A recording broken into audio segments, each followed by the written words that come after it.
اسرائیل کا ایرانی intelligence minister اسماعیل خطیب کو نشانہ بنانے کا دعویٰ۔ میڈیا رپورٹس کے مطابق حکام اس کارروائی کے نتائج کا جائزہ لے رہے ہیں اور ایران سے ابھی تک اس پیش رفت پر کوئی باضابطہ رد عمل سامنے نہیں آیا ہے۔ اسرائیل کا ایرانی انٹیلیجنس منسٹر اسماعیل خطیب کو نشانہ بنانے کا دعویٰ سامنے آیا ہے۔ میڈیا رپورٹ کرتا ہے یہ، اور اسرائیلی میڈیا کہتا ہے کہ حکام اس کارروائی کے نتائج کا جائزہ لے رہے ہیں۔ ایران سے ابھی تک اس پیش رفت پر کوئی باضابطہ رد عمل سامنے نہیں آیا۔ جی ہاں، اسرائیل کا ایرانی انٹیلیجنس منسٹر اسماعیل خطیب کو نشانہ بنانے کا دعویٰ میڈیا رپورٹس کے مطابق، جبکہ اسرائیلی میڈیا کی جانب سے یہ بتایا جا رہا ہے کہ حکام اس کارروائی کے نتائج کا جائزہ لے رہے ہیں۔ ایران سے ابھی تک اس پیش رفت پر کوئی باضابطہ رد عمل سامنے نہیں آیا ہے۔ آپ کو اپڈیٹ کر رہے ہیں، اہم خبر ہے یہ، اسرائیل کا ایرانی انٹیلیجنس منسٹر اسماعیل خطیب کو نشانہ بنانے کا دعویٰ، جبکہ اسرائیلی میڈیا کی جانب سے یہ رپورٹ کیا جا رہا ہے کہ حکام اس کارروائی کے نتائج کا جائزہ لے رہے ہیں۔ ایران سے ابھی تک اس پیش رفت پر کوئی باضابطہ رد عمل سامنے نہیں آیا ہے۔ اس حوالے سے آپ کو مزید بتائیں تو اسرائیل کا ایرانی انٹیلیجنس منسٹر اسماعیل خطیب کو نشانہ بنانے کا دعویٰ کیا گیا۔ دوسری جانب تہران میں علی لاریجانی اور دیگر شہداء کے جنازے کی تیاریاں۔ ایرانی میڈیا کی جانب سے یہ بتایا گیا کہ علی لاریجانی اور ان کے بیٹے کے تابوت کی تصویر جاری کی گئی۔ علی لاریجانی، غلام رضا سلیمانی اور دیگر شہداء کی نماز جنازہ ادا کی جائے گی۔ جی بالکل، اپڈیٹ آپ تک پہنچا رہے ہیں۔ تہران میں علی لاریجانی اور دیگر شہداء کے جنازے کی تیاریاں ہیں، اور ایرانی میڈیا نے علی لاریجانی اور ان کے بیٹے کے تابوت کی تصویر جاری کی ہے۔ علی لاریجانی، غلام رضا سلیمانی اور دیگر شہداء کی نماز جنازہ آج ادا کی جائے گی، اور تہران میں علی لاریجانی دیگر شہداء کی جنازے کی تیاریوں کے حوالے سے آپ دیکھ سکتے ہیں، یہ ایرانی میڈیا کی جانب سے یہ تصویر جاری کی گئی ہے۔ علی لاریجانی اور ان کے بیٹے کے تابوت کی تصویر جاری کی گئی ہے۔ اہم خبر آپ کو دیں، علی لاریجانی کی شہادت کے بعد ایران کا اسرائیل پر بڑا حملہ۔ رامات گان میں میزائل گرنے سے 2 اسرائیلی ہلاک ہو گئے۔ خبر ایجنسی کے مطابق ایرانی حملوں میں ہلاک ہونے والے اسرائیلیوں کی تعداد 14 ہو گئی ہے۔ تل ابیب میں ٹرین سٹیشن کو بھی نقصان پہنچا۔ شمالی اسرائیل میں حزب اللہ کے راکٹ حملے میں کئی عمارتیں تباہ ہو گئی ہیں۔ تو علی لاریجانی کی شہادت کے بعد ایران کا اسرائیل پر بڑا حملہ ہے یہ۔ رامات گان میں میزائل گرنے سے 2 اسرائیلی ہلاک ہوئے ہیں، جبکہ مجموعی تعداد اسرائیلیوں کی اب 14 ہو چکی ہے ہلاک ہونے والوں کی۔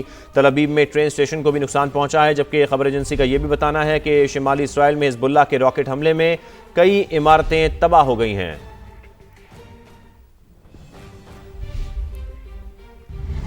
خبر یہ ہے کہ سعودی عرب نے 3 ڈرونز مزید مار گرائے۔ سعودی وزارت دفاع کی جانب سے ایسا بتایا گیا کہ مشرقی ریجن میں 2 حملوں کا سامنا کیا۔ پہلے حملے میں الخرج میں بیلسٹک میزائل تباہ کیا۔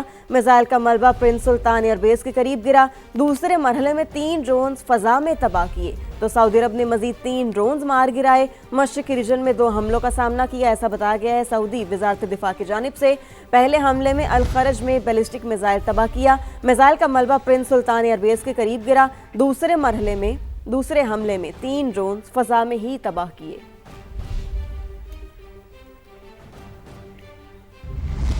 بیروت کے وسطی حصے میں اسرائیلی طیاروں کی بمباری سے کثیر المنزلہ عمارت زمین بوس ہو گئی۔ الجزیرہ کا یہ بتانا ہے کہ ملبہ ہٹانے کا کام جاری ہے، جانی نقصان کا بھی خدشہ ہے۔ اسرائیل نے پہلے بھی اس عمارت کو نشانہ بنایا تھا۔ الجزیرہ کا یہ بتانا ہے کہ بیروت کے وسطی حصے میں اسرائیلی طیاروں کی یہ بمباری ہوئی۔ بمباری سے کثیر المنزلہ عمارت زمین بوس ہو گئی۔ ملبہ ہٹانے کا کام بھی جاری ہے، جبکہ جانی نقصان کا خدشہ بھی ظاہر کیا جا رہا ہے۔ اسرائیل نے پہلے بھی اس عمارت کو نشانہ بنایا تھا۔ آبنۂ ہرمز کی بندش کے باعث آسٹریلیا کو بھی ایندھن کی قلت کا خدشہ۔ آسٹریلوی وزیر اعظم نے کابینہ کا ورچوئل اجلاس طلب کر لیا۔ خبر ایجنسی کی جانب سے یہ بتایا گیا کہ تیل کی سپلائی اور قیمتوں کی صورتحال کا جائزہ لیا جائے گا۔ تو آبنۂ ہرمز کی بندش کے باعث آسٹریلیا کو بھی ایندھن کی قلت کا خدشہ ہے۔ آسٹریلوی وزیر اعظم نے کابینہ کو ورچوئل اجلاس طلب کر لیا۔ لاریجانی کی شہادت سے نظام متاثر نہیں ہوگا۔ ایرانی وزیر خارجہ عباس عراقچی کا بیان، کہا ایران کا نظام مضبوط شخصیات کی جانب سے کمزور نہیں ہوتا۔ نظام میں ہر شخص اپنی حیثیت کے مطابق کردار ادا کرتا ہے۔ امریکی اور اسرائیلی یہ کیوں نہیں سمجھتے کہ اس سے ایران کمزور نہیں ہوگا؟ شہداء کا بدلہ لینے کے لیے ایران کا اسرائیل پر بڑا حملہ۔ حملوں کی 61ویں لہر، کلسٹر اور خیبرون میں میزائلوں کی بارش کر دی۔ تل ابیب اور یروشلم میں متعدد مقامات پر آگ بھڑک اٹھی۔ 2 اسرائیلی ہلاک، متعدد زخمی، کئی گاڑیاں تباہ، عمارتوں کو بھی نقصان پہنچا۔ تل ابیب میں ریل اسٹیشن بھی نشانہ بنا، ٹرین سروس معطل ہو گئی، خطے میں امریکی تنصیبات بھی پاسداران انقلاب کا ہدف، قطر میں ڈرون اور میزائل حملے، متحدہ عرب امارات کا بیلسٹک میزائل اور ڈرون تباہ کرنے کا دعویٰ، ابوظہبی میں میزائل کا ملبہ گرنے سے پاکستانی شہری جاں بحق ہو گیا، الفجیرہ بندرگاہ کے قریب ٹینکر پروجیکٹائل سے نشانہ بنا، آگ بھڑک اٹھی، بغداد میں امریکی سفارت خانے پر 2 بار ڈرون اور راکٹوں سے حملہ کیا گیا، سعودی عرب نے چند گھنٹوں کے دوران 7 ڈرون مار گرائے، کویت کا 24 گھنٹوں میں 2 میزائل اور 13 ڈرونز کو روکنے کا دعویٰ، جنوبی لبنان سے حزب اللہ نے بھی اسرائیلی شہروں پر درجنوں راکٹ برسا دیے، ادھر امریکی طیارہ بردار جہاز آگ لگنے کے بعد مرمت کے لیے بحیرہ احمر سے یونان روانہ ہو گیا، اور میڈیا کے مطابق ایران نے گزشتہ ہفتے جیرالڈ فورڈ کو میزائلوں اور ڈرون سے نشانہ بنایا تھا۔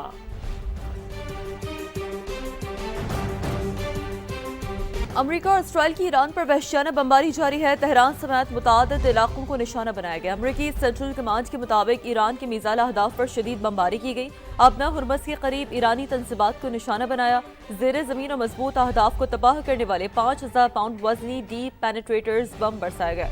اس سے پہلے امریکی اور اسرائیلی فوج نے بوشہر ایٹمی بجلی گھر کے قریب میزائل حملہ کیا، کسی نقصان کی اطلاع نہیں ملی، IAEA کے مطابق ایٹمی بجلی گھر بھی محفوظ ہے۔ اسرائیل کے لبنان پر حملے جاری، رہائشی عمارتوں پر بمباری سے مزید 6 شہری شہید ہو گئے، جنوبی لبنان میں 2 فوجی بھی صہیونی درندگی کا نشانہ بن گئے، عرب میڈیا کے مطابق فوجیوں کو اس وقت نشانہ بنایا گیا جب وہ موٹر سائیکل پر جا رہے تھے، لبنان میں 24 گھنٹوں میں مزید 26 شہری شہید ہوئے، 2 مارچ سے اب تک شہداء کی تعداد 912 ہو گئی۔ ایرانی سیکیورٹی چیف علی لاریجانی کو گزشتہ روز حملے میں نشانہ بنایا، امریکی صدر کا رد عمل، کہا علی لاریجانی ایران میں مظاہرین کے قتل عام کے ذمہ دار تھے، ایران جنگ میں مقررہ اہداف سے آگے جا رہے ہیں، ایران کی فوج اور لیڈرشپ سب کو ختم کر دیا، ایئر فورس اور نیوی بھی تباہ کر دی، پیچھے نہیں ہٹیں گے، ایران کو ایٹمی ہتھیار بنانے کی اجازت نہیں دیں گے، ایران اب اس بات کو اچھی طرح سمجھ چکا ہے، ایران کی جوہری تنصیبات پر حملہ نہ کرتے تو اب تک ایٹمی ہتھیار بنا چکا ہوتا۔